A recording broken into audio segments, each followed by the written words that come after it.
Right now, someone is manipulating you. Not a villain, not a con artist in a dark alley. It could be your boss, your partner, a friend you've trusted for years, or a stranger on the internet you've never even met. And the most terrifying part? You have absolutely no idea it's happening. In the next 12 minutes, I'm going to show you the exact psychological techniques being used against you right now. And more importantly, how to make yourself immune to all of them. Let's get into it. Here's something most people never think about. Every single day, you make hundreds of decisions. What to buy, who to trust, what to believe, how to respond. And you assume those decisions are yours. They're not always. Researchers at Harvard found that up to 95% of human decisions are driven not by logic, but by emotion, habit, and social pressure. 95%. That means the people who understand how emotions work have enormous power over the people who don't. That's what manipulation is.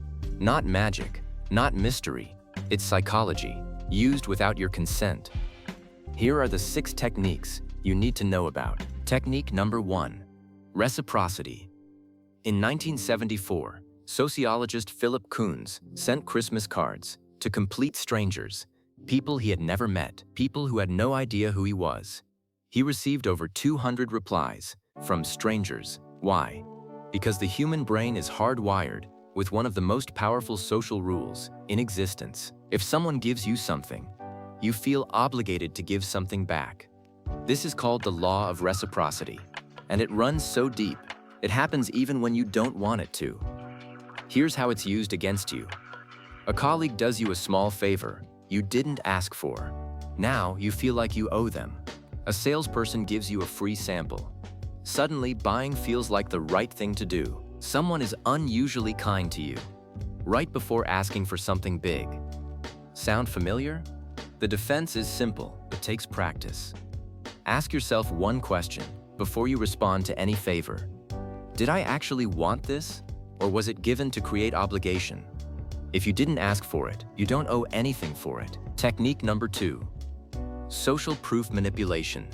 In the 1950s, psychologist Solomon Asch ran one of the most unsettling experiments in psychology history. He put a person in a room with a group of actors. He showed them a simple image, 3 lines of obviously different lengths, and asked which one matched a target line. The answer was obvious, but the actors all gave the wrong answer, and 75% of real participants went along with the group, even when they knew the group was wrong. This is social proof. Your brain constantly scans the environment and asks one question: what are other people doing? Manipulators know this. Everyone is buying this. Most people in your situation choose this option. Your colleagues have already signed up. These phrases aren't information. They're pressure. They're designed to make you feel like an outsider if you don't comply. The defense. Before you follow the crowd, stop and ask, am I doing this because it's right for me, or because everyone else seems to be doing it? The crowd is not always right. History has proven that, over and over again. Technique number 3. False scarcity and artificial urgency. Only 3 left in stock. This offer expires in 10 minutes. Limited spots available. You've seen these. You've felt the pressure they create. That racing feeling in your chest, the sudden urge to act before you think. That's not coincidence. That's engineering. The human brain treats scarcity as a survival signal. Scarce things were once genuinely important. Food, water, shelter. Manipulators hijack this ancient instinct and attach it to things that are not scarce at all. A countdown timer on a website that resets every time you reload the page. Only 2 seats left on a flight that's actually half empty. A job offer with a 24-hour deadline designed not to give you time to think. Time pressure kills critical thinking. That's the entire point. The defense. If a decision must be made right now, that's almost always a reason to slow down. Legitimate opportunities don't evaporate in 10 minutes. Technique number 4, and this one is used on you more than almost any other. It's called the foot in the door technique. Here's how it works. Someone asks you for something small, so small, it seems unreasonable to say no. You agree. Then they ask for something slightly bigger. You agree again. Because you already said yes once. Then bigger, until you're doing something you would have never agreed to if they'd asked up front. In 1966, psychologists Friedman and Fraser proved this in a landmark study. They asked homeowners to put a tiny sign in their window, supporting safe driving. Most agreed, small ask. 2 weeks later, they asked the same homeowners to put a massive ugly billboard on their front lawn. 76% said yes, compared to just 17% of people who hadn't been primed with the small request first. This is why. Cults start with free meditation classes. Abusive relationships start with small compromises. Bad contracts start with reasonable minus-sounding clauses. Every yes makes the next yes easier. The defense.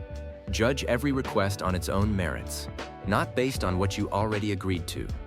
Your past yes does not obligate your future yes. Technique number 5. This one can damage you in ways that take years to undo. It's called gaslighting. The term comes from a 1944 film where a husband secretly dims the gas lights in the house, then tells his wife she's imagining things when she notices the change.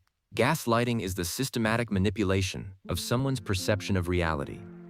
Its goal is simple: to make you doubt yourself so completely that you rely on the manipulator to tell you what's real. The phrases sound like this: "That never happened. You're too sensitive. You're imagining things. Everyone agrees with me, not you. You always do this." Over time, these phrases don't just change your mind about one event. They change your relationship with your own memory, your own feelings, your own sanity. The warning signs.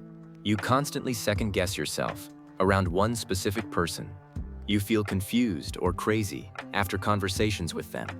You apologize constantly, even when you're not sure what you did wrong. You feel like you used to be more confident, and you don't know when that changed. The defense. Start keeping a private record of events and conversations, not to prove anything to anyone, but to stay anchored to your own version of reality.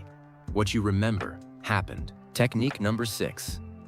This one begins as the best feeling in the world and ends as one of the worst. It's called love bombing. Imagine meeting someone, and within days, they tell you you're the most incredible person they've ever met. They text you constantly, give you gifts, make grand gestures, tell you they've never felt this way before.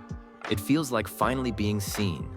But here's what's actually happening. Love bombing is an overwhelming flood of attention and affection, designed to create rapid emotional dependency. Once the dependency is established, the affection is withdrawn. Suddenly they're cold, distant, critical, and you find yourself doing anything to get back to how it felt at the beginning. That cycle, flood and withdraw, is one of the most psychologically powerful control mechanisms that exists. It works on the same neural pathway as addiction. This doesn't only happen in romantic relationships. Manipulative managers do it. Toxic friends do it. Cults do it at scale. The warning sign is the speed. Genuine connection builds gradually. If someone's intensity feels overwhelming, faster than feels natural, trust that feeling. So, 6 techniques: reciprocity, social proof, false scarcity, foot in the door, gaslighting, love bombing. Now, here's the most important thing I can tell you about all of them. Knowledge is the only real defense. You cannot unfeel the pull of reciprocity. You cannot stop your brain from scanning for social proof. You cannot completely override your instinct towards scarcity. These are ancient mechanisms. They kept humans alive for millennia, but you can create a gap between the trigger and your response. The Stoic philosophers understood this 2,000 years ago. Marcus Aurelius wrote, "You have power over your mind, not outside events. Realize this, and you will find strength." That gap between stimulus and response is where your freedom lives. When you feel sudden pressure to decide, pause.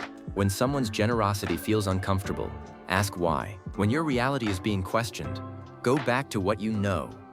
The manipulator's greatest weapon is your unawareness. Remove that, and the weapon disappears. If this video gave you something real, consider subscribing to Rewired. Every week, I break down the hidden mechanics of the human mind, dark psychology, Stoic philosophy, the neuroscience of behavior, not to make you paranoid, but to make you clear. Next video, the Stoic secret to mental strength that modern psychology is only now catching up to. I'll see you there.